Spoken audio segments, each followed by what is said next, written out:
ustedes de acuerdo, principalmente los días que llegan a la universidad. En esta clase tenemos que armar o formar grupos de 5 personas. Yo soy muy acuciosa con eso. Por favor, no me manden a decir que si ustedes son 6 pueden entrar, porque no se puede. O sea, solo 5. Podría haber alguna excepción para que hagan grupos de 4, pero quiero grupos de 5 personas. Y si por supuesto queda uno donde ya no hay nadie más o definitivamente no tienen, pues me escriben y pueden hacer grupos de 4, ¿verdad? El tema es, les voy a explicar. La idea es, cuando tengamos el Canvas ya puesto, creo que no lo han puesto, hasta hace muy pocos días vi y no lo habían puesto, entonces yo les voy a colocar todos los lineamientos de este trabajo. Es un trabajo de clase de Derecho Informático donde yo les voy a pedir que ustedes, perdón, Stephanie me está escribiendo algo ahí, pero no sé si es conmigo, ¿verdad? Disculpe, licenciada, era para mandarlo después, pero sin querer le di a enviar. Ese enlace lo había hecho el día jueves, ya que en otras secciones, en otras clases ya nos habían pedido los grupos cooperativos. En el enlace ya están los grupos, ya está el coordinador y también lo había hecho como para facilitar a las personas que todavía no tenían un grupo. Entonces, para las personas que todavía no lo tienen, ahorita está ya el grupo 4, 5 y donde yo estoy el grupo 3 que todavía nos harían falta 2 integrantes, entonces para que puedan ir anotando sus grupos. Ah, qué bueno. Muy bien. Si quiere, seguimos en esto y vuelve a explicar. Entonces, ¿eso quiere decir que usted me los va a mandar a mí o los va a subir cuando ya estemos en Canvas? Yo se lo puedo mandar con mucho gusto, licenciada.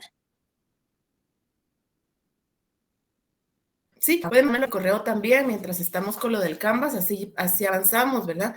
Y yo les puedo dar los lineamientos más tarde o el día de mañana, ¿verdad? Pero se los quería dar verbalmente en este momento, más o menos la idea. La idea es, por ejemplo, robo de identidad. Ese es uno de los temas. Uno de los grupos va a investigar el robo de identidad.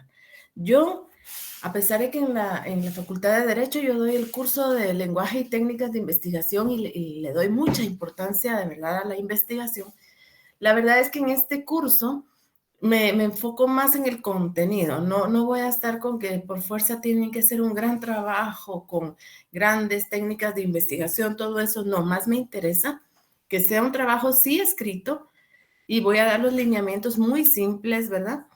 Pero que también presenten en clase. ¿Se acuerdan que yo la participación individual la voy a evaluar por 5 puntos? Eso significa que el grupo puede sacar los 15 puntos que vale este trabajo, porque el trabajo incluye presentarlo escrito y también presentarlo verbalmente en unos 10 minutitos en la clase, ¿verdad? Para lo cual ustedes van a tener que hablar unos 2 o 3 minutos cada uno y esa participación es aparte, o sea, como grupo van a tener una nota por haber presentado, pero aparte yo los voy a ir conociendo, así como ahorita estoy conociendo a Stephanie, ¿verdad? Para darles 5 puntos por participación en clase, que a mí como abogada siempre me interesa que ustedes también aprendan un poquito a platicar, a hablar, a dirigirse, ¿verdad?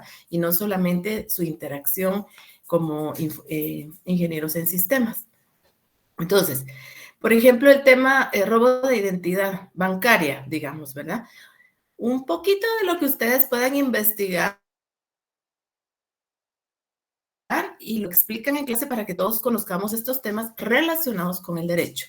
Entonces, yo estoy calculando que vamos a hacer más o menos unos 7 grupos y va a ser muy interesante entender y conocer todos estos temas. Todos los temas de estas exposiciones van a ser materia del examen final de cátedra.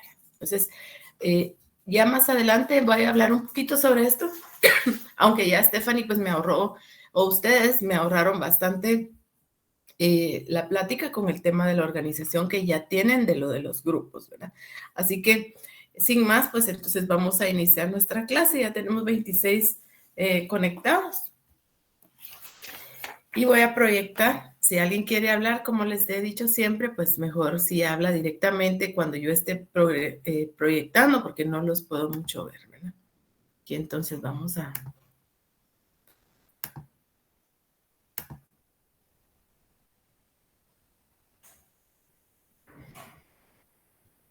No está proyectando mi pantalla. Así ya. Ya.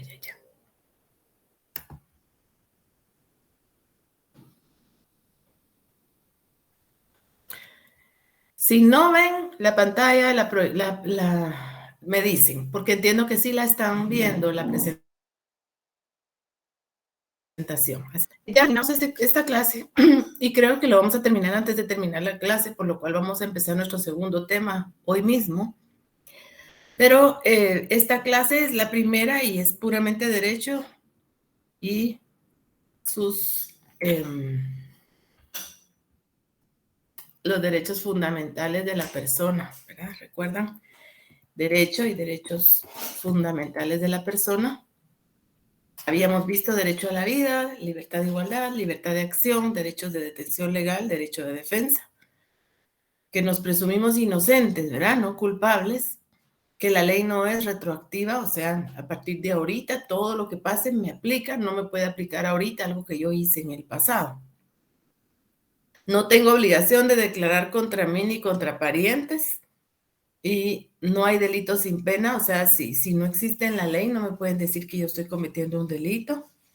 Pena de muerte, hablamos un poquito de la pena de muerte. Inviolabilidad de la vivienda, inviolabilidad de correspondencia, libros, documentos. ¿Se acuerdan que hablábamos, verdad? Los correos electrónicos son correspondencia. Los libros de las personas son inviolables y sus documentos, es decir, todos los documentos que pertenecen a la persona son inviolables, salvo que un juez autorice. Yo no puedo tocar nada de la persona.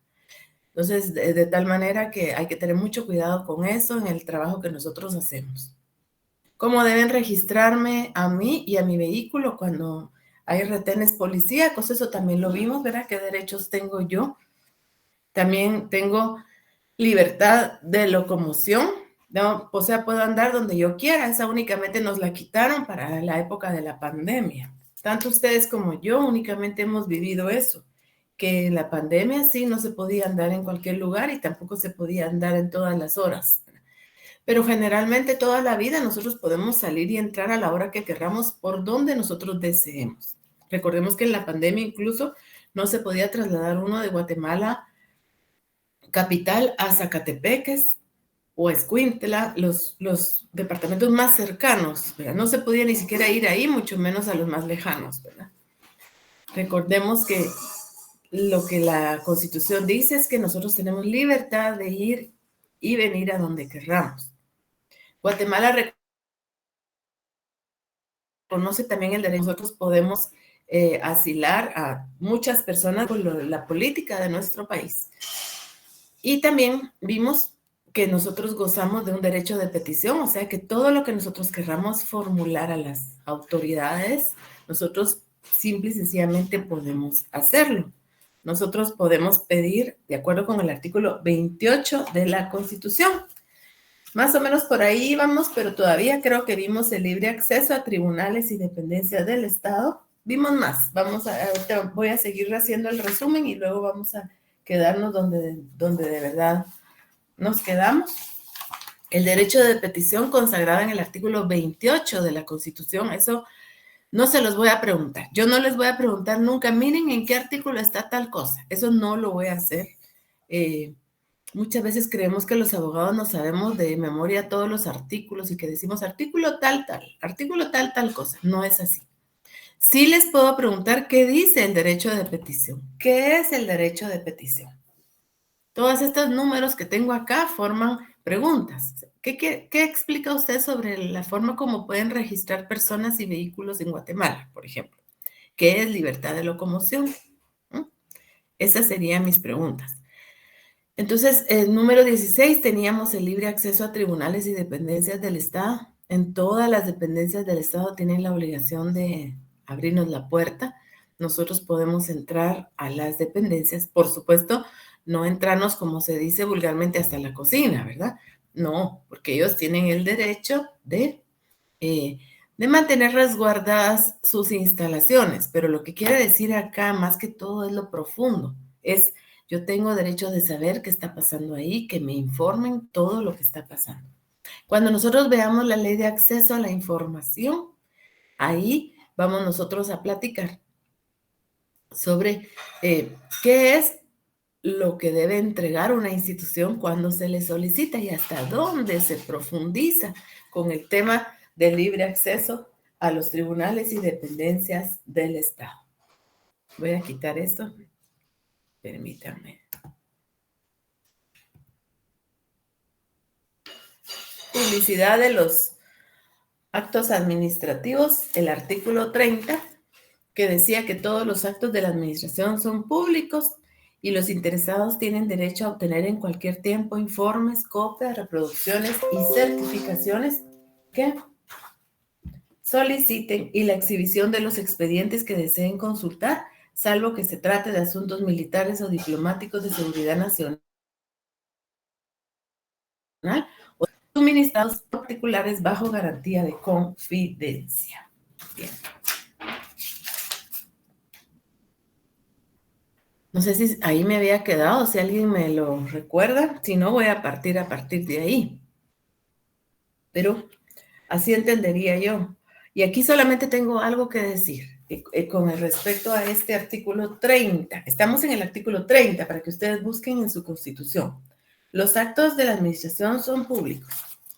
Sin embargo, ustedes pueden darse cuenta que la administración no quiere dar sus datos. Eso es común y corriente y más recientemente. Simple y sencillamente no los da y les da igual cualquier cosa que uno haga porque ellos no le van a dar a usted la información. Y una de las razones por las cuales no la dan es que dice, es que la persona me lo dio con garantía de confidencia. Eso se llama confidencialidad. Y nosotros que somos abogados vemos mucho eso en el sector público y vemos mucho que cuando alguien firma un contrato con el Estado dice, mire, yo le voy a entregar mi número de cuenta, pero eso sí con confidencia, porque si usted se lo va a publicar en una página y todos van a saber mi número de cuenta, yo voy a tener serios problemas. Me pueden robar, me pueden estafar, me pueden secuestrar y luego solo me dicen, mira, tú tenés esta cuenta, así que vas y sacas de esta cuenta, ¿verdad? Ahí se justifica que nosotros digamos, es que yo confidencialmente voy a dar la información. Digamos, yo voy a vender un producto, una patente, y yo la voy a dar, la voy a entregar, porque se la voy a vender al sector público, al Ministerio de Salud Pública. Esta es la fórmula para esta medicina. Entonces yo digo, miren, pero la voy a entregar bajo garantía de confidencialidad. Ahora bien, en el sector público recientemente todo es confidencial. Todos se los han dado a ellos, hasta ponen cláusula en el contrato donde dice que todo es confidencial. Entonces, ¿qué pasa cuando uno quiere una información para fiscalizar como pueblo a esa entidad? Le salen con que fue entregada bajo garantía de confidencialidad y no debe ser así. O sea, la confidencialidad debe ser relativa, ¿verdad? Bien, pasamos entonces ahora al artículo 31. Acceso a archivos y registros estatales. Bueno, este no lo vamos a platicar porque es más de lo mismo. Nosotros con leerlo, nosotros en clase, en casa, ya vamos a tener más que suficiente. No necesitamos explicación de la cátedra. El artículo 32 dice objeto de citaciones, ese quiero que lo leamos, lo solamente que sea un corta. Dice, no es obligatoria la comparecencia ante autoridad, funcionario o empleado público si en las citaciones correspondientes no consta expresamente el objeto de la diligencia. Entonces, miren, cuando ustedes fueron testigos de algo, tanto en la calle, cualquier tema de tránsito, cualquier tema de un homicidio, un robo, etcétera, o cuando ustedes profesionalmente vayan a ser testigos de algo, los van a citar. Los va a citar el Ministerio Público o los va a citar el juzgado. Y cuando los cite, no los puede citar y que ustedes digan, me citaron, saber qué querrán. Lo estoy diciendo en palabras muy coloquiales. A saber qué querrán. No. Siempre le tienen que decir, el tema es relacionado con tal cosa. De lo contrario, ustedes atentamente se dirigen ahí al juzgado o al Ministerio Público y preguntan, mire, no me dijeron el tema, entonces no puedo venir porque no sé de qué se trata, como para venir acompañado de mi computadora y los archivos correspondientes al tema. O bien mandar una nota donde ustedes solicitan eso y dan su teléfono para que ahí los llamen y les expliquen, ¿verdad? Nadie debe ir al Ministerio Público ni a un tribunal si no sabe el motivo de la diligencia, porque ustedes necesitan prepararse y principalmente necesitan asesorarse. Artículo 33. Este también es muy importante y quiero que alguien me haga el favor de leerlo. Tiene relación con el derecho de reunión. Es el punto número 19 de nuestra presentación. Alguien que me haga el favor de leer el artículo 33, derecho de reunión y manifestación. Muy buenos días, licenciada. Así que lo leo. Buenos días. Ok. Derecho de reunión y manifestación. Se reconoce el derecho de reunión pacífica y sin armas. Los derechos de reunión y los de manifestación pública no pueden ser restringidos, disminuidos o coartados si la ley los regula con el único objetivo de garantizar el orden público. Las manifestaciones religiosas en el exterior de los templos son permitidas y se rigen por la ley. Para el ejercicio de estos derechos bastará las previas notificaciones de los organizadores ante las autoridades competentes. Bien, entonces aquí tenemos una autorización para reunirnos y para manifestar, pero tiene sus normas y también las tiene en otra serie de normativa inferior a la Constitución. Entonces veamos acá. No nos pueden restringir reunirnos. Por eso les digo, solo en la pandemia sí nos restringían porque estábamos bajo la ley de orden público, ¿verdad? Pero no puede haber una restricción a la reunión ni a la manifestación. Por eso es que nosotros vemos manifestaciones todo el tiempo porque la Constitución las permite. En una explicación macro, esto está permitido. Ahora bien, los abusos son los que no están permitidos, porque por eso dice acá, la ley los regulará, o sea, hay una ley que regula las reuniones y las manifestaciones con el único objeto de garantizar el orden público. Eso significa que sí pueden hacerlo, pero tiene que haber un orden de público, es de todos los demás que no están manifestando. Y luego nos habla de las manifestaciones religiosas. Cuando hablamos de manifestaciones religiosas, tomando en cuenta que esta Constitución ya tiene cuántos años, ¿verdad? Yo supongo que se refería principalmente en aquel momento a las procesiones religiosas de la religión católica. Sin embargo, hoy día no es totalmente así, o sea, no habla de que es una religión o la otra. Yo pienso que cualquier manifestación de cualquier religión, marchas cristianas también podrían ser. No está no hay tanta costumbre, ¿verdad? No estamos tan acostumbrados a que otras religiones, digamos los mormones o los judíos o los cristianos hagan manifestaciones religiosas, como dice acá, en el exterior de los templos. Por eso es que creemos que se refería a las procesiones, pero también son permitidas y se rigen por la ley, son normativa del Ministerio de Gobernación. Para el ejercicio de estos derechos, bastará la previa notificación de los organizadores ante la autoridad competente. O sea, quien va a organizar las procesiones siempre se pone de acuerdo. Y las autoridades competentes son dos. Una, el Ministerio de Gobernación, y otra es la municipalidad del lugar donde se van a hacer estas manifestaciones. Por eso es que ustedes también ven, y hasta nos reíamos, ¿verdad? Hace poco la policía acompañando las manifestaciones como que si ellos también estaban manifestando, pero no es eso. Ellos nada más estaban resguardando la seguridad también de los manifestantes, aunque ellos tal vez están manifestando contra la policía misma, por eso es que daba un poco de risa, ¿verdad? Pero lo que sucede es que están permitidas las manifestaciones, solo basta avisar para que uno pueda hacerlo. Y es un conflicto, ¿verdad? Este sí sería un bonito tema de debate para todos nosotros, cuando yo sé que muchos dirán, sí, pero es que están afectando, no dejan pasar el tráfico, esto, lo otro. Claro, ahí riñe una serie de derechos. Por eso es que cuando surgen estas manifestaciones, la gente dice, yo también tengo libre locomoción, y es cierto. Es uno de los derechos que acabamos de estar viendo aquí en el numeral 13, y son iguales. Tanto hay libre locomoción como derecho de reunión y manifestación. Entonces hay dos derechos humanos que coluden, digamos, en este momento. Y por lo tanto, la autoridad debe entender que debe velar por los dos derechos. Entonces, muchas veces tratan, ¿verdad?, de que la manifestación vaya por un lado y el tráfico vaya por otro. Aún así, eso no soluciona mucho con nuestro tráfico, que ya no pasa por dos carriles, menos va a pasar por uno.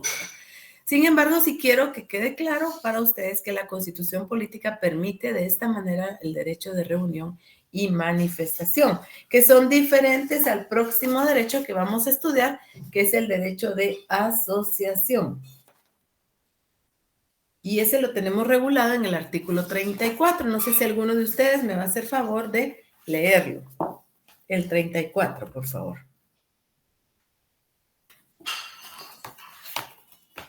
Bueno, licenciada, yo se lo puedo leer. Gracias. Derecho de asociación. Se reconoce el derecho de libre asociación. Nadie está obligado a asociarse ni a formar parte de grupos o asociaciones de autodefensa o similares. Se exceptúa el caso de la colegiación profesional. Muy bien. Porque saben que la colegiación profesional, cuando ustedes se gradúen, es obligatoria. Es así. Hay una ley, se llama Ley de Colegiación Profesional Obligatoria. O sea, todos tenemos que entrar a un colegio. Yo, en el caso mío de abogados, en el caso de ustedes de ingenieros, no estoy segura si están ustedes, van a estar afectos al de ingenieros normal o hay uno específico. Si alguien lo sabe, que me lo diga. Pero todos estamos obligados. Sin embargo, se reconoce el derecho de asociación. Asociación quiere decir que yo pueda asociarme de todas formas. Para tejedoras, si yo quiero ser tejedora asociada, me asocio con otras mujeres u hombres tejedores, ¿verdad? Desde ahí hasta asociación de informáticos libres, cualquier asociación, hasta los sindicatos. Uno puede asociarse en cualquier entidad del trabajo donde uno tiene, uno puede asociarse también en las universidades y formar asociaciones de estudiantes, ¿verdad?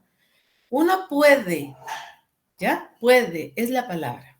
No debe, no es obligatorio. Por ejemplo, en otros países, con el fin de ser más fuertes, obligan a todas las personas a que estén asociadas al mismo. Todos están sindicalizados. En Guatemala esto no es así. En Guatemala nadie está obligado a asociarse ni formar parte de grupos ni asociaciones de autodefensa. Entonces, cuando entramos a un trabajo, no nos pueden obligar a pertenecer al sindicato. Cuando entramos a la universidad, no nos pueden obligar a pertenecer a la asociación de estudiantes, y por eso es que no nos obligan. De lo contrario, les aseguro que si fuera obligatorio, nosotros inmediatamente entramos, ya están ahí los formularios a llenar para mandarlos al sindicato o a la asociación de estudiantes, ¿verdad? Quiero que les quede claro entonces que la asociación es un derecho, es algo que yo hago si yo quiero. Salvo el caso de la colegiación profesional. Cuando se gradúen tienen obligación de colegiarse. Muchos no lo hacen, eso sí es cierto. Muchos no lo hacen. Llega un momento en la vida donde deme su número de colegiado, no lo tengo. Y entonces sufren porque van al colegio, se asocian y les cobran todos los años que ustedes no pertenecieron al colegio. Eso así es. O sea, si uno se colegia tarde, uno tiene que pagar todos los años que no pagó, porque de eso se mantienen los colegios profesionales, porque constitucionalmente colegiarse es una obligación. Entonces ahí sí, Mi recomendación es hacer todo en orden. No sé si ya tienen tema de SAT, pero en cuanto puedan ya hagan sus trámites en SAT y tengan, cuando necesiten ya sus facturas y cuando se gradúen también lo mismo, de tener todo en orden, porque luego sale un bonito trabajo y en ese momento piden 25 papeles, ya no 2, 3, ni cuando yo me gradué así era poquito. No, ahora piden hasta que vayan a temas de que no tienen problemas sexuales, de abusos y violaciones y no sé qué. Piden una cantidad de cosas increíbles. Se lo digo porque así pasa con mis hijos, ¿verdad? Les piden de todo. Entonces es bueno ya ir teniendo uno bien en regla todos sus papeles. Libertad de emisión del pensamiento. Este es el artículo de donde se basa la prensa para lo que ellos hacen. El 35, este es el artículo constitucional que protege no solo a la prensa, sino a nosotros cuando queremos decir lo que pensamos. Ya vamos a ir terminando, miren, con nuestros derechos humanos para pasar al siguiente tema. Entonces, vamos a ir finalizando con libertad de emisión al pensamiento, el 35. ¿Quién me lo lee, por favor?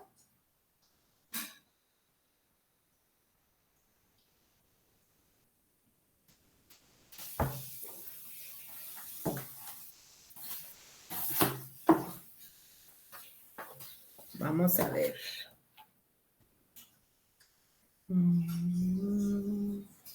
James Bojorquez, mi madrugador. Dígame.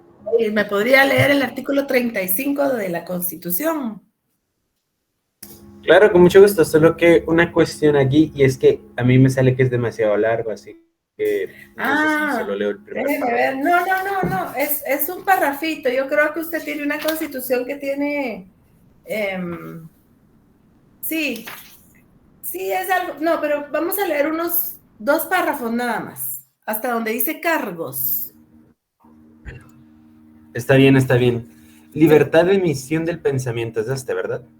Sí, ese es. Es libre la emisión del pensamiento por cual sea. No, espérate. ¿Sí? Es libre emisión del pensamiento cualesquiera medios de difusión, sin censura ni licencia previa. Este derecho constitucional no podrá ser restringido por ley o disposición gubernamental alguna quien en uso de esta libertad faltare el respeto a la vida privada o a la normal. Será responsable conforme a la ley. Quienes se creen ofendidos tienen derechos a la publicación de sus defensas, aclaraciones y rectificaciones.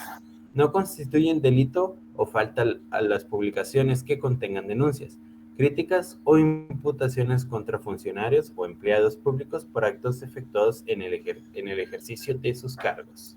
Gracias, hasta ahí. James, muy amable. Entonces, James, ¿usted le dicen James o el otro nombre? Emanuel. A mí me dicen James, pero mi familia suele decirme Emma por el otro nombre, pero prefiero James. Ah, vaya, James. Bueno, muy bien, James. Entonces, gracias. Miren, es libre la emisión del pensamiento por cualesquiera medios de difusión sin censura ni licencia previa. O sea, a mí no me pueden censurar. Eso quiere decir que yo puedo decir lo que yo pienso y generalmente los problemas siempre van a surgir. Porque cuando yo voy a publicar algo, yo voy a decir lo que yo pienso, por ejemplo, contra la universidad o contra el país o contra la iglesia, porque no voy a decir solamente, ay, qué bonito, de esta manera se cocina el pavo al horno. O sea, no solo eso. La mayoría de temas que yo voy a escribir como periodista o como alguien que pone una columna en algún lugar, aquí dice cualesquiera medios de difusión, y por eso es que yo quisiera que entendamos hoy día, creo que ustedes mejor que yo, que todas las redes son cualesquiera medios de difusión. Entonces, yo tengo libertad de emitir mi pensamiento. Ahora, es una grosería que por hacer eso pretendan y me hayan tomado presa o presos a ustedes o qué sé yo. Eso es terrible, porque no hay forma que constitucionalmente pueda el Ministerio Público o un tribunal decir que por emitir el pensamiento yo me van a llevar sindicada de un delito. Claro, eso es general, ¿verdad? Eso es en general, no estoy hablando en particular, porque podría haber que yo estoy amenazando de muerte a alguien en un medio, eso no es libre emisión del pensamiento, eso es una amenaza de muerte y eso sí es delito, ¿me entienden? Tenemos que tener un criterio. Y ahí es donde yo les puedo decir, ¿puedo yo publicar en la prensa libre que quiero matar a fulano con nombres y apellidos basándome en el artículo 35 de la Constitución? Y la respuesta es no, no puede. O puede, pero se lo van a llevar preso. ¿Por qué se lo van a llevar preso? Porque usted está amenazando de un delito. Y eso es una amenaza a un delito, no tiene nada que ver con la libre emisión del pensamiento. Entonces ahí es donde tenemos que tener cuidado.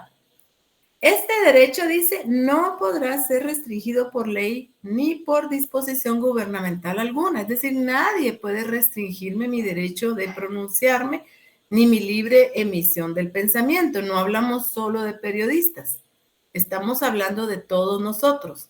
Si yo publico algo en Twitter, en X, perdón, donde a mí no me parece tal cosa, eso no es un delito que a mí no me parezca cómo funciona un ministerio de este país, el Ministerio de Cultura, el Ministerio de Educación. Es que, digamos, no me gusta que las clases de los niños empiecen hasta el 19 de febrero, digamos. Eso es algo que yo porque así lo pienso, podría poner en X. No me gusta como, en primer lugar, los niños hasta el 19 de febrero, sin hacer nada, luego las madres que hacen con ellos todos esos tiempos, etcétera, etcétera, ¿verdad? Bueno, esa es mi opinión y la pongo. Eso es libre, yo tengo derecho. Obviamente se va a molestar conmigo las autoridades educativas, pero yo estoy en mi derecho. Y luego dice, este derecho no puede ser restringido por nadie. O sea, nadie puede decir, mire, a partir de ahora ya nadie puede pronunciarse en contra de los ministerios del país. No pueden, constitucionalmente no pueden. Ahora bien, aquí dice, quien en uso de esta libertad falta al respeto de la vida privada o la moral, será responsable conforme a la ley. O sea, si yo pongo en X que fulana es una prostituta, y se lo tengo que decir a ustedes así como bien claro, porque esto y porque lo otro, entonces eso es una injuria. Eso es una injuria, es un delito, ¿verdad? O que fulano es un ladrón, eso es otro delito, porque el ser ladrón es un delito, ¿verdad? Entonces ahí voy a ser responsable conforme a la ley. No significa que me van a condenar, sino que sí me pueden llevar y decir, mire, ¿por qué dijo usted que se robó él tanto? Usted puede probarlo. Entonces sí hay que tener un poquito de cuidado con lo que yo hago. Quienes se creen ofendidos tienen derecho a la publicación de sus defensas, aclaraciones y rectificaciones.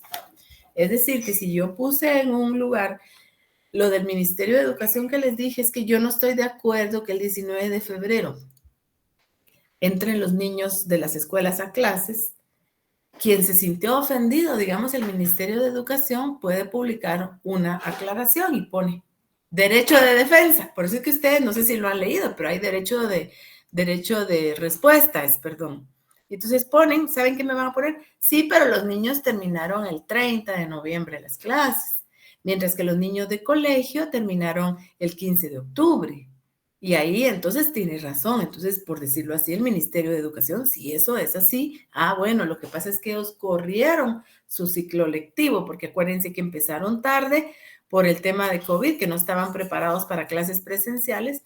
Entonces, por eso terminaron tarde, entonces ahorita vuelven a empezar tarde porque los niños apenas han tenido vacaciones. Eso me van a contestar. Eso se llama derecho de respuesta. Constitucionalmente la ley lo permite. Ahora, mi pregunta sería, en X no hay derecho de respuestas. Claro, el derecho de respuesta es la peleadera que se pone en el hilo que le llaman, ¿verdad? Ese sería el derecho de respuesta. Pero todavía Guatemala no está totalmente preparada legalmente para el tema de las redes sociales. O sea, no hay una verdadera ley donde claramente hable redes sociales y cómo defenderse de insultos, abusos, injurias, calumnias, delitos cometidos contra uno en redes, ¿verdad? Ahora bien, ya empezaron las primeras sentencias a salir. No sé si ustedes leyeron hace poquito una persona involucrada con un futbolista conocido, que se había involucrado ella, como que la nueva novia, yo no seguí muy en detalle ese caso, pero como que la nueva novia del futbolista, no la nueva, la siguiente novia del futbolista, que ha tenido unas 40 novias, como que ella encontró por ahí en el celular de él, me imagino, o en la computadora, una foto de la primer novia o anterior novia, que era una foto íntima personal, ¿verdad? Creo que la publicó. No estoy segura de detalles porque yo solo leí la sentencia, ¿verdad? Entonces, la novia agraviada, la que había sido, digamos, ventilaba su privacidad en público, la demandó y ganó esa demanda penal, esa denuncia penal, una querella, ¿verdad? Entonces, sí, ya empiezan a haber sentencias en temas de redes sociales y es importante que nosotros conozcamos sobre esto. Algunos de estos temas, aquí me detuve un poco, porque obviamente son estos los temas que vamos a platicar en clase por parte de los grupos, ¿verdad? Lo que ustedes van a investigar va a ser algo muy simple y lo vamos a platicar en clase. Más que un trabajo y una exposición, quiero que sea un aporte para todos nosotros, para que nosotros entendamos todos estos temas que seguramente los ven ustedes en clase, pero aquí los vamos a ver en su componente legal, ¿verdad? Bien, entonces, no vamos a leer todo este artículo, ¿verdad? Habla de los medios de comunicación y luego vamos a pasar directamente ahorita a la libertad de religión para tener bien claro cómo estamos con el tema religioso en Guatemala, artículo 36. Alguien que me haga favor de leer ese es pequeñito. Buenos días, licenciada. Si quiero, lo leo yo. Buenos días. Artículo 36. Libertad de religión. Libertad de religión. El ejercicio de todas las religiones es libre. Toda persona tiene derecho a practicar su religión o creencia, tanto en público como en privado, por medio de la enseñanza, el culto y la observancia, sin más límites que el orden público y el respeto debido a la dignidad de la jerarquía y a los fieles de otros credos. Muchas gracias. Bueno, entonces, independientemente que lo que nosotros creamos, la religión que nosotros tengamos, eso en este momento no es lo trascendente. Lo trascendente es que debemos entender que en nuestro país existe libre ejercicio de todas las religiones. Y eso es un problema. Ha sido un problema para el Ministerio de Gobernación porque luego vienen religiones que no son, al final, si bien es cierto, antes de repente peleábamos, ¿verdad? Católicos y evangélicos, hoy día nos damos cuenta que estamos más unidos que nunca en la fe. Nuestra fe es bastante similar cuando vemos otras. Entonces, cuando vienen religiones con las que no compatibilizamos los creyentes, entonces se nos complica mucho porque el artículo 36 de la Constitución habla de la libertad de religión. Y entonces, todas las religiones pueden ser practicadas en Guatemala y eso es algo que debemos respetar porque lo dice la Constitución. No hay límites, miren, más que el orden público y el derecho y el respeto debido a la dignidad de la jerarquía y a los fieles de otros credos. Entonces, ahí está el tema. El famoso tema de la ley de medio ambiente, de protección al medio ambiente, con el tema del ruido, ¿verdad? Ahí sí, hay libertad de religión, sí, también hay libertad de que yo duerma, ¿verdad? De que yo descanse, de que mis abuelitos no estén desesperados por el ruido de la iglesia de la vecindad, ¿verdad?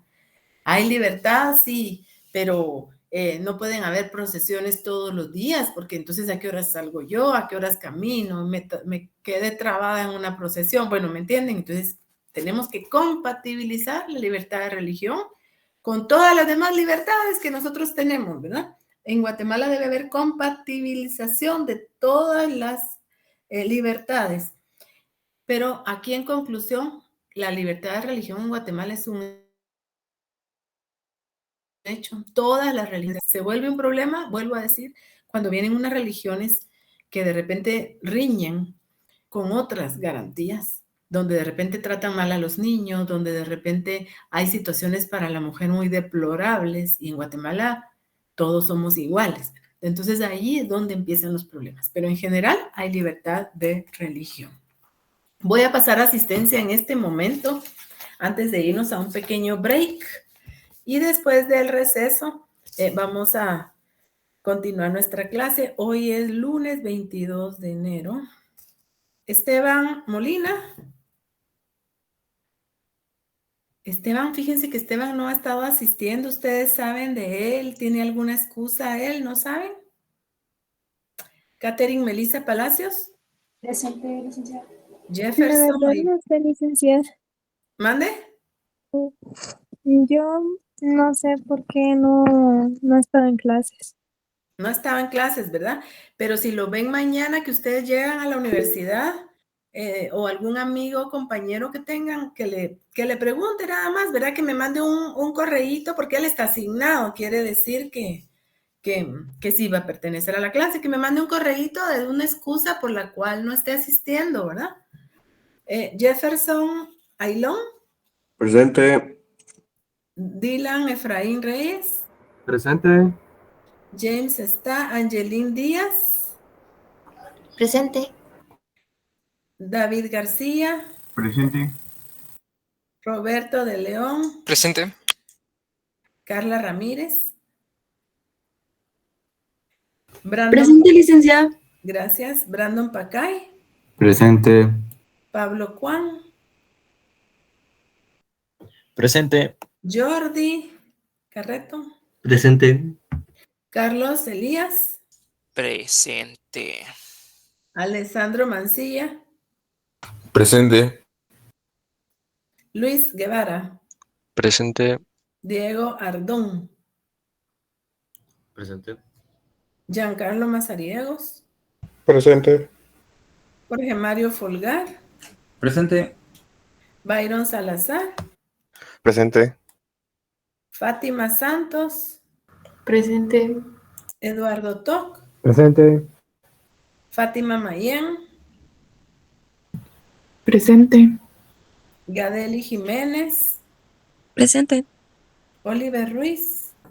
Presente. Pablo Marroquín. Presente. Abner Ortega. Presente. Bárbara Jiménez. Presente. Stephanie Sabán. Presente. José Portillo.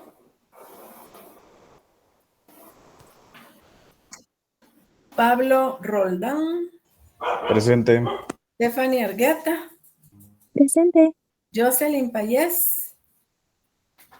Presente. Y Eldin Escobar.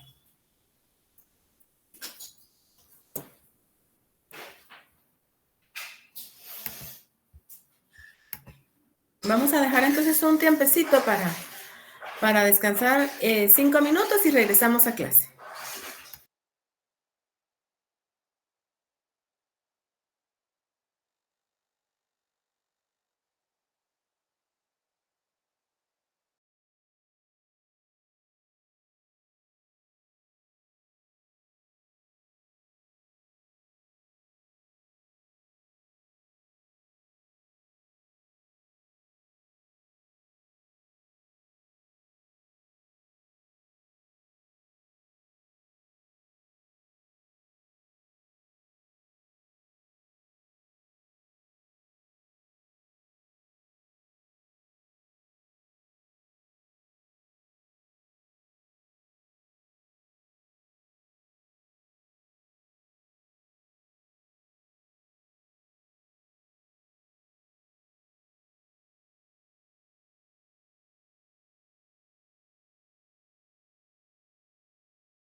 esto y vamos a ver si logramos empezar la siguiente parte del programa. Entonces voy a presentar, perdón, es que le quité la presentación.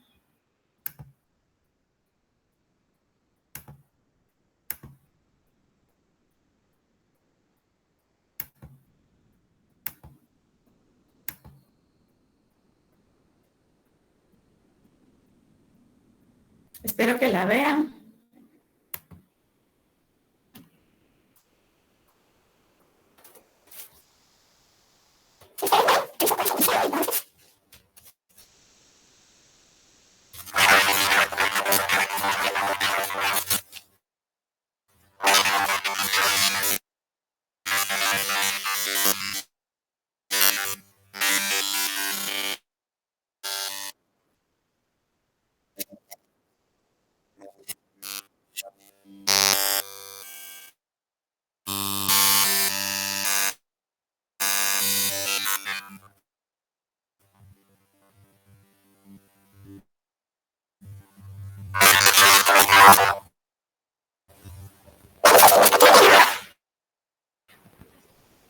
¿Y por qué?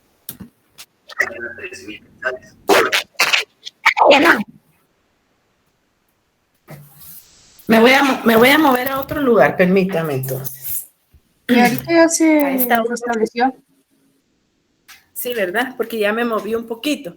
Pero a esta hora justamente, que son las horas en que empiezan a entrar en oficinas, ¿verdad?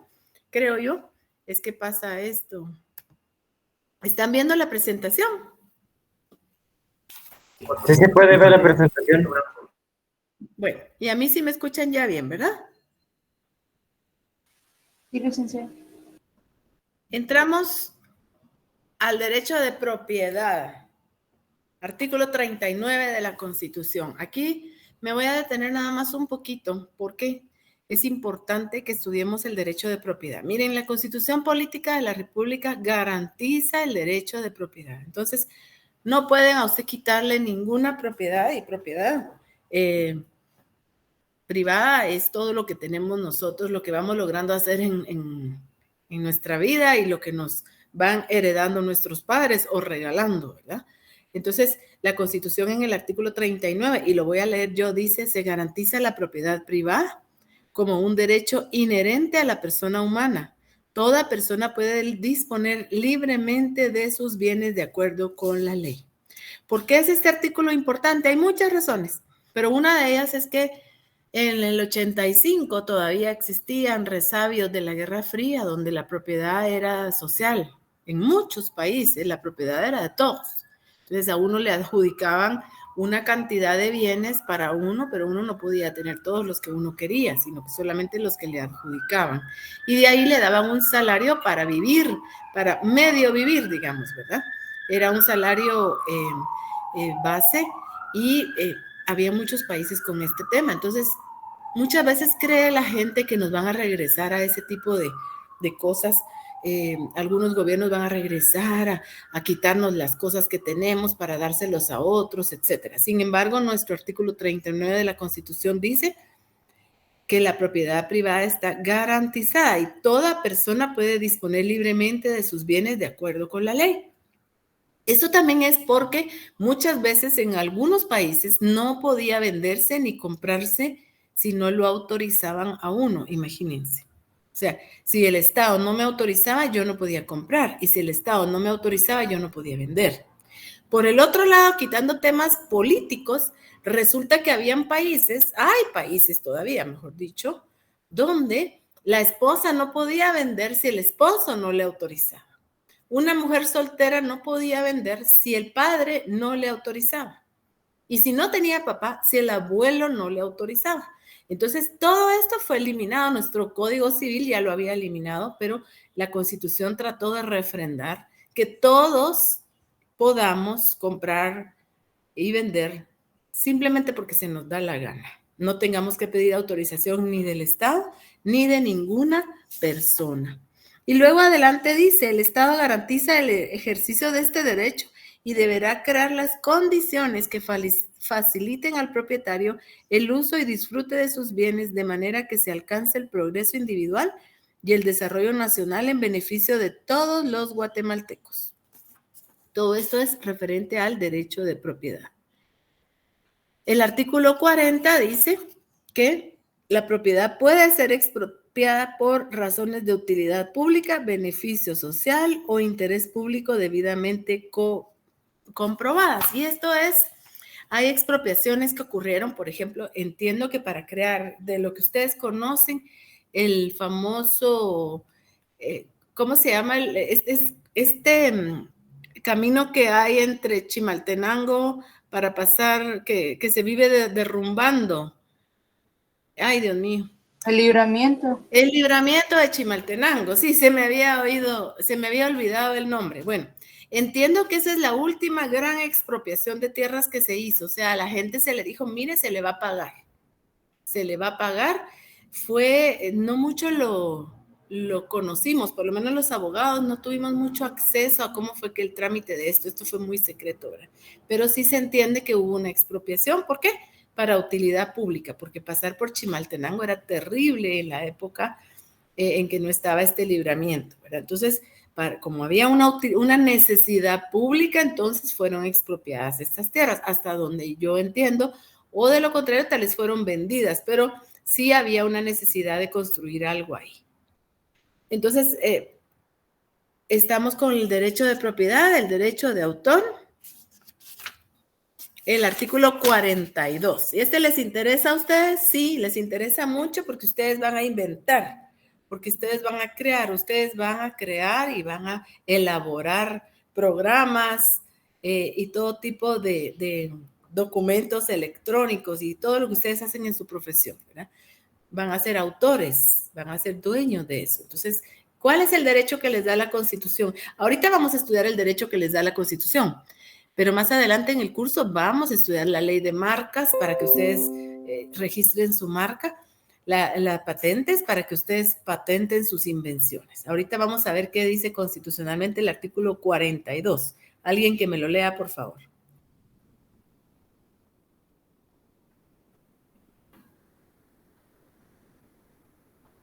Yo lo leo, licencia. Gracias. Artículo 42. Derecho de autor o inventor.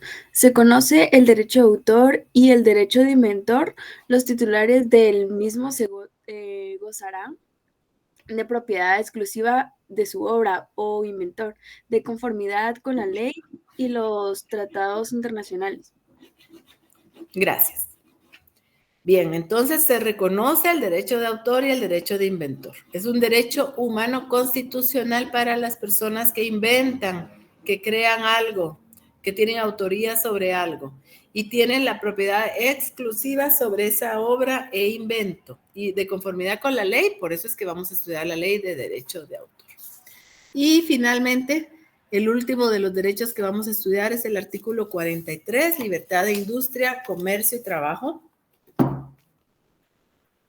El artículo 43 dice, se reconoce la libertad de industria, de comercio y de trabajo, salvo las limitaciones que por motivos sociales o de interés nacional impongan las leyes. O sea, no vamos a fraccionar ni vamos a vetar a nadie más que quiera tener industria, que quiera tener comercio y que quiera trabajar. No va a haber ninguna disminución de sus derechos como se puede creer en algunos regímenes totalitarios. Bien, vamos a dejar de presentar aquí.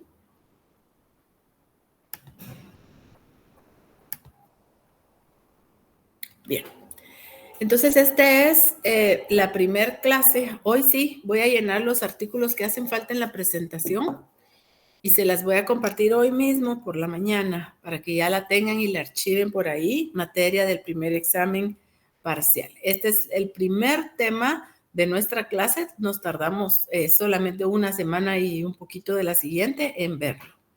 Y ahorita, pues sí, después de haber estudiado un poquito de derechos humanos, un poquito de qué es derecho, vamos a dar vuelta a la página para que ustedes entren en el tema un poquito más meollo del asunto de nuestra clase, que es el derecho informático. Y para entonces voy a presentar nuevamente, o esperemos que ahora, voy a quitar mejor cámara mientras estoy presentando, no hay necesidad de tenerla. Y entonces voy a presentar ya la segunda parte de nuestro curso.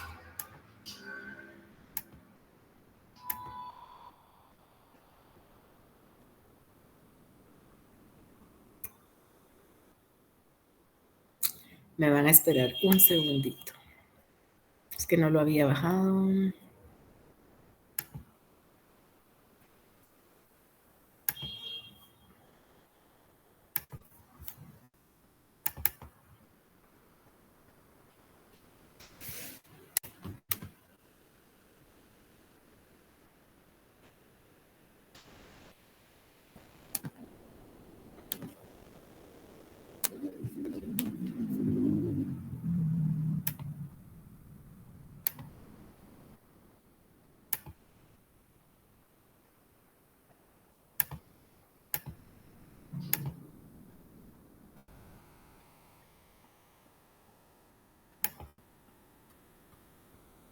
Entiendo que lo ven, ¿verdad? Sí, licenciado. Sí, gracias. Entonces, derecho informático. Bien, ahora vamos a entrar a nuestro derecho informático. Y aquí, como vuelvo a repetirles, yo aquí les voy a compartir todas las presentaciones que yo dé en clase para que ustedes las tengan. En clase lo que yo hago nada más es explicar todo esto. Entonces, ¿qué es derecho informático? Vamos a hacer un pequeño antecedente sobre el tema.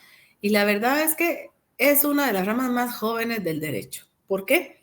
Porque la misma informática es muy joven. Data, ustedes saben mejor de cuándo data, pero de los que yo he estudiado, finales de los años 60, empezó realmente esto. En otros países del mundo. En Guatemala realmente en los años 80 empezamos a ver estos temas, a saber que existían. Recuerdo que la única computadora que existió por muchos años, bueno, todo esto ustedes saben mejor que yo, me imagino que esto se los han explicado, pero hasta donde yo me acuerdo, la única computadora que existía era la del Ministerio de Finanzas Públicas. Ay, decían, es que es la computadora del Ministerio de Finanzas, hace cheques, imprime cheque por cheque, todo eso se hacía antes de eso por muchísimas secretarias que se ponían a hacer cheques por semanas, ¿verdad? Claro, el país era mucho más pequeño, los empleados públicos eran menos, ¿verdad? Pero se hacían los cheques manualmente y poco a poco cuando sentimos la computadora, o sea, era una que dicen que era del tamaño de un cuarto del nivel de un piso del Ministerio de Finanzas. Y así fue que más o menos eso es lo que mi mente trae a cuenta en cuanto a la informática. Entonces, ¿qué íbamos a regular? Nada, no podíamos regular la computadora del Ministerio de Finanzas, ¿verdad? Era lo único que había.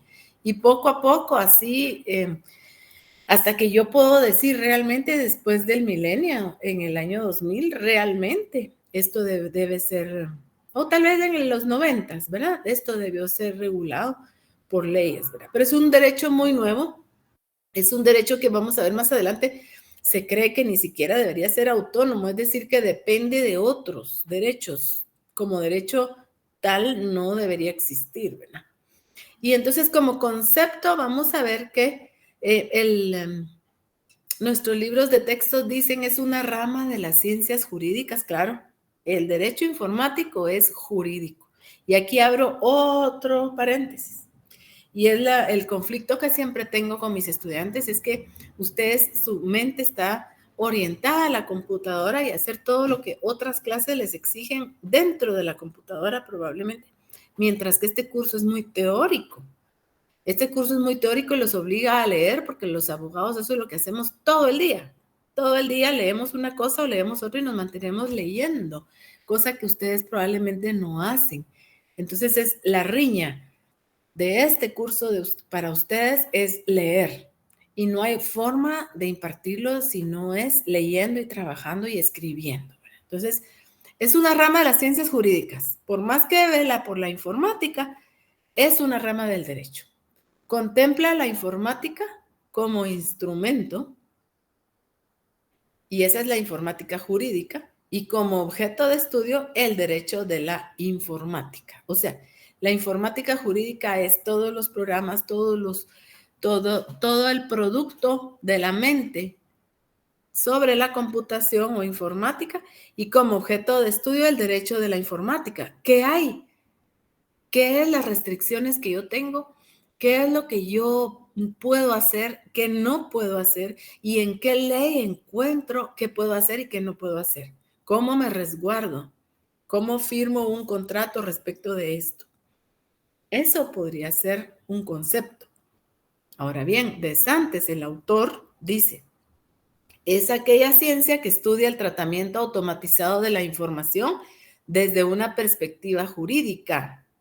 ¿Cómo? O sea, vuelvo a explicar. Y por cierto, aquí abro otro paréntesis. Miren, no les voy a preguntar todo esto de memoria porque ustedes son estudiantes de ingeniería. Entonces, no se vayan a creer que yo también los voy a poner a memorizar. Una cosa es que les diga que tienen que leer y otra es que los vaya a poner a memorizarse todos estos conceptos. No, en su mente, la mente de ustedes que es tan ágil, van a capturar los conceptos y van a entender lo que estamos leyendo. Pero no es para que lo memoricen, ni tampoco les voy a preguntar nunca qué es derecho informático, ¿ya?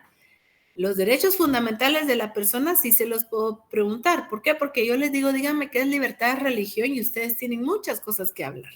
Ahora, ¿qué es informática jurídica? ¿Qué es derecho informático? Sí es un poquito más complejo. Entonces lo vamos a entender, pero no para memorizar. Entonces, cierro paréntesis aquí.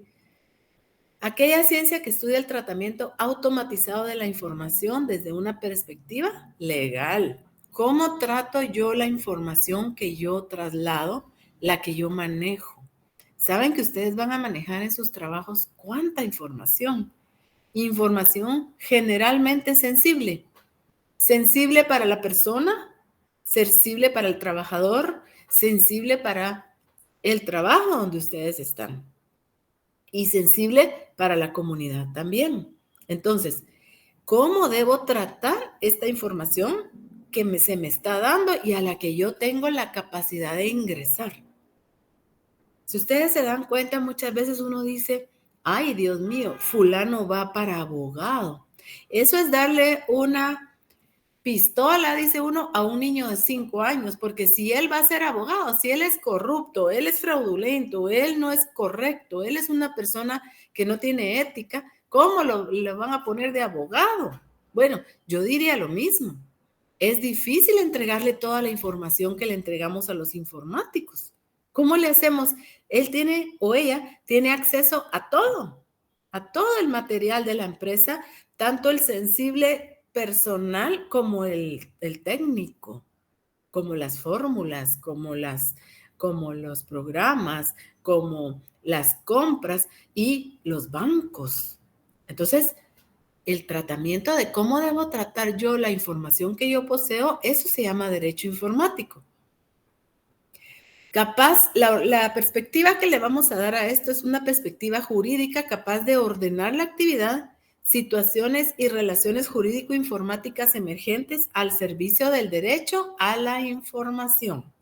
Entonces, vamos a ver qué situaciones y relaciones van a haber que puedan surgir. Lo que hemos estado hablando ya en clase, desde la semana pasada estamos hablando de eso, ¿verdad? Yo tengo toda la información personal de alguien, me la están pidiendo, ¿la puedo entregar o no la puedo entregar? El jefe me está diciendo una cosa, pero yo, ¿qué hago? La ley me exige que lo haga y luego me va a llamar el Ministerio Público y me va a decir que declare si yo de verdad entregué esto o no entregué esto. Luego, yo tengo aquí un programa, si yo voy a alterar el programa, yo lo voy a alterar porque me dieron la orden, pero luego el Ministerio Público me va a llamar a preguntarme si yo alteré ese programa, yo lo modifiqué y cómo lo modifiqué. Y el Ministerio Público también va a tener colegas, muchas veces conocidos de ustedes, que van a estar del lado de ellos y que sí van a entender, porque los abogados no entendemos nada. Al abogado usted le va a poder llegar a decir lo que sea en el Ministerio Público, pero ellos tienen sus informáticos que sí les van a decir si ustedes lo que están diciendo está bien o está mal. Entonces, todo esto estudia el derecho informático. Y ahora vamos al tema. ¿Es autónomo el derecho informático? Es decir, No será derecho civil donde yo hago un contrato como informático con una empresa y yo me comprometo a darles a ellos la información que ellos me pidan, a elaborarles los programas que ellos quieran, etcétera, etcétera. Un contrato simple. Entonces no sería derecho informático, sería un derecho civil. Pero no, el derecho informático es considerado una ciencia y rama autónoma del derecho. Autónomo significa que está solito él manejándose. No necesita del derecho civil, no necesita del derecho penal. ¿Que los utiliza? Sí, pero no es necesario para sobrevivir. El derecho informático es considerado, dice acá, una ciencia y rama autónoma del derecho. Que abarca, sería aquí, que abarca el estudio de las normas, jurisprudencias y doctrinas relativas al control y regulación de la informática. Y aquí regresemos, abarca el estudio de normas, o sea, vamos a estudiar qué normas hay que tengan relación con lo que yo hago como informático. La jurisprudencia es qué experiencias hay, qué sentencias hay. Yo les acabo de contar esta sentencia, que hay muchas, pero esta sentencia que ya se acaba de dar sobre alguien que publicó en una red o redes, no sé, una foto de alguien que no tenía que haber publicado, no tenía la autorización y que además atentaba en contra de su dignidad y de su intimidad. Y esa persona ya fue condenada, quien lo hizo. ¿Dónde obtuvo la foto? Eso no se sabe, no, pero no tenía permiso para publicarla. Todo lo que nosotros vayamos a publicar, entonces necesitamos permiso. Eso es lo que nos dice la jurisprudencia, porque ya hay una sentencia donde condenaron a alguien. ¿Se dan cuenta entonces ustedes? Empiezan a dar cuenta de lo delicado que es la materia de estudio de ustedes. No es nada más entrarle a la computadora y hacer todo lo que yo quiero en esa nube, en esa gran red, sino que yo tengo mis límites. Y las doctrinas es los libros. ¿Qué dicen los libros relacionados a controlar y regular la informática? ¿Qué dicen los libros? ¿Qué puedo publicar? ¿Qué puedo hacer? ¿Puedo hacer realmente un programa que ayude a evadir impuestos? No, eso es delito. Está regulado los delitos en las leyes tributarias y en el Código Penal. Entonces, ustedes mejor que yo saben hasta dónde también hay los hackers. ¿En qué se basan los hackers? En la informática. Entonces, no quiero entrar mucho en temas que sé perfectamente que ustedes conocen mejor que yo, y entonces no quiero como caer,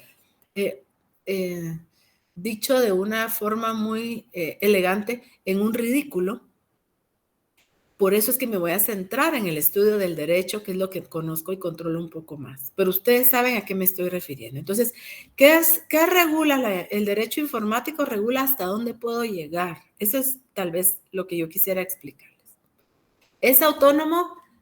Es autónomo porque está solo, porque no necesita de ningún otro derecho para subsistir. No necesita del derecho penal, no necesita del derecho civil.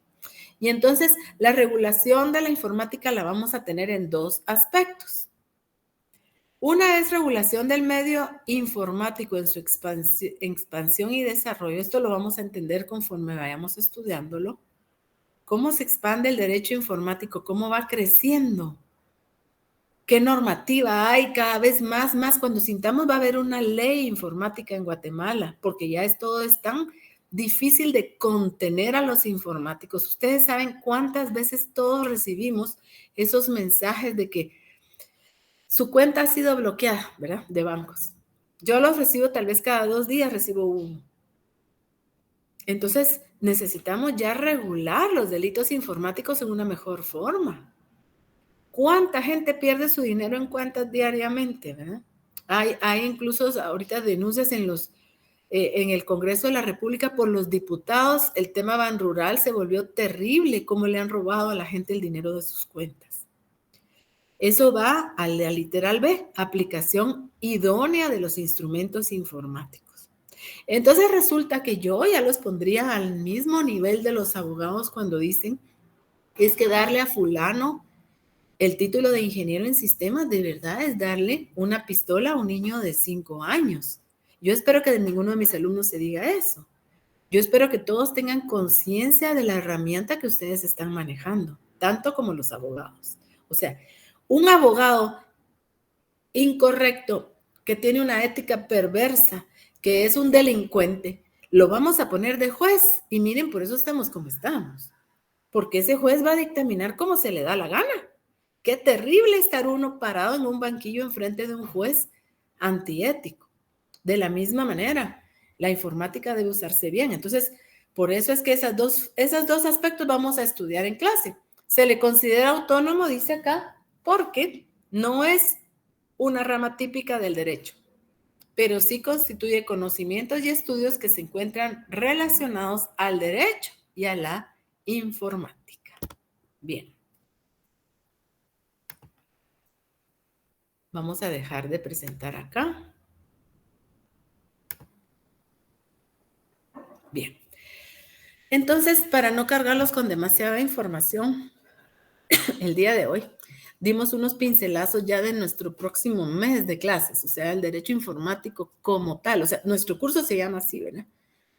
Pero nuestro curso se llama así porque tiene varias componentes, empezando por las garantías individuales de la persona, que esas ya las estudiamos, porque necesitamos lograr eso. Informáticos éticos, informáticos correctos, que utilicen para el beneficio propio y de la comunidad los conocimientos adquiridos. Entonces, ahorita si entramos a nuestro derecho informático como tal, durante un mes vamos a estar así, ¿verdad? Hasta tal vez un poquito después incluso del primer parcial, no sé cómo vayan ahí nuestras clases. Pero después de eso vamos a ver cómo inscribir nuestras marcas, cómo inscribir las cosas, los programas que nosotros patentemos, querramos patentar, porque somos inventores, ¿verdad? Todo lo que inventamos lo podemos patentar. Y yo les voy a enseñar cómo se hace eso en los registros públicos de Guatemala.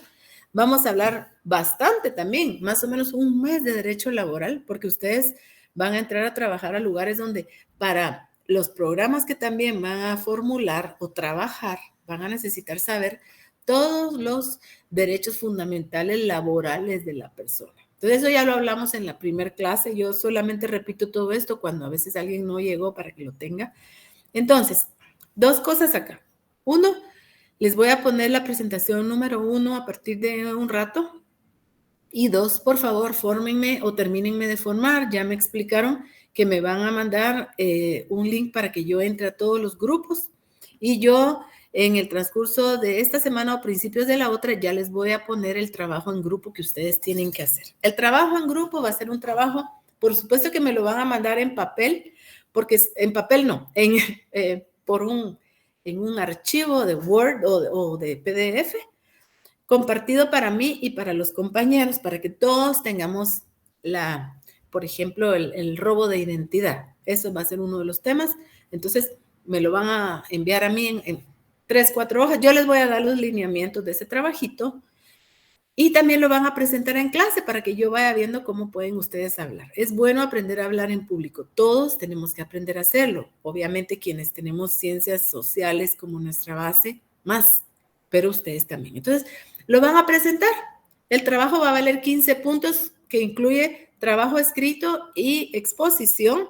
Y aparte, 5 puntos, eso es diferente. Durante todo el semestre yo voy a estar evaluándoles su participación en clase y en este trabajo también, ¿verdad? Así que, sin más, Stephanie, cuénteme. Licenciada, disculpe, ahorita, ya que está terminando la clase, volví a abrir el enlace. Usted creo que ya lo puede abrir. Y quería comentarle que en la mayoría de cursos los grupos son de 6. Entonces en el enlace están los grupos, pero tienen 6 integrantes cada uno. Bueno, dejémoslos de 6, está bien, no hay problema. Dejémoslos Muy de bien. 6. Entonces, lo único que les voy a pedir es que a la hora de exponer el trabajito, sí, tienen que participar, aunque sea 1 minuto y medio cada uno, para que yo pueda escucharlos hablar, ¿verdad? Eso también es parte de nuestro curso de Derecho, que aprendamos a hablar. Tenemos que hacerlo, vuelvo a insistir. Entonces, ya ahorita tienen 5 minutitos para prepararse para su siguiente clase, así que tengan muy buen día. No sé si alguien más quiere hablar, ¿no? Nos despedimos entonces, que tengan muy buen inicio de semana y nos vemos el miércoles, primero Dios. Feliz Feliz día, licenciado. licenciada. Feliz día, licenciada. ¡Feliz día, licenciada!